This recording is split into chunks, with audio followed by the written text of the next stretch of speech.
Hello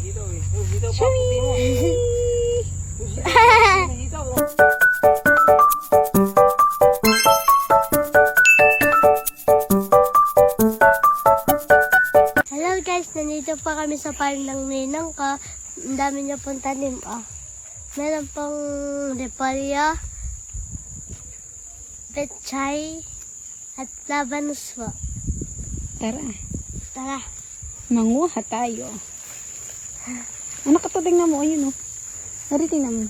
Color white. Baka may mga apakang kasi. Ayun, oh. Yan. Labanos. Ayun, laki nito isa, oh. Mag-harvest po tayo ng labanos.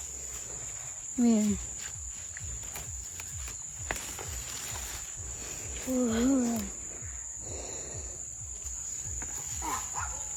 Tudan! Nasaan na yung mga na-harvest mo? Natin daw. Ang puturo mo ng kuwan.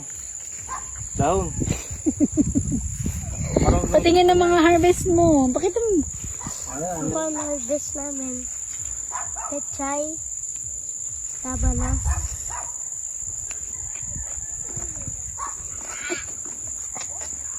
At meron pong repolyo. Ito. Sige po.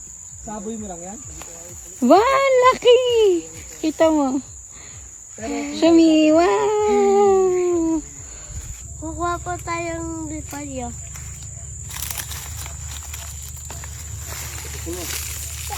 Tabasin mo daw. Alam mo na, Hindi yan, yung ano. kamay mo.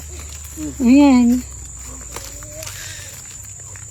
Hindi, ay nakaninong. Hindi ka marupol.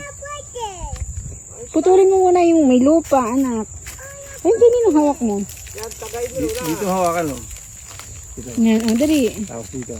Dito hawakan mo din, hawak mo. Yan. Yan, hawak mo niya. Tapos ito isang kamay mo, hawakan mo yung ano. Hawak mo. Ilayo mo. Yan. Yan, go. Sige. Ang lalay. Sige, hindi pa.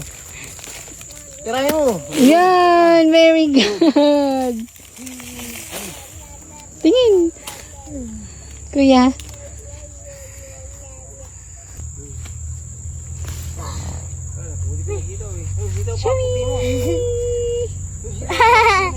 Yes, ang laki.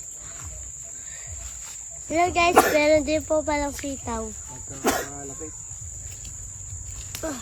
Tingin. Okay naman po ay mag-harvest tayo ng talong. Show me. Next.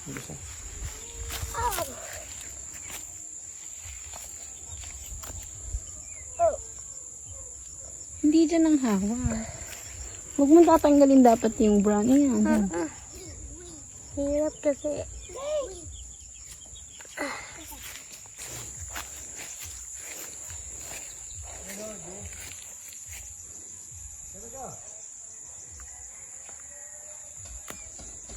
Show me.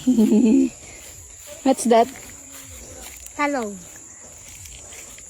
Eggplant. Yun. Hanap ka ng ano, mas malaki. Ay, no, ang dami. Yun. Hindi yun. Ito na po yung harvest namin. Repolyo, labanos, pechay, Sayote. sayote. Sobrang sarap talaga, maniraan sa bukid. Lagi kami ganito araw-araw. Thank you po, Ninong Ismael, sa mga gulay po na binigay mo sa amin.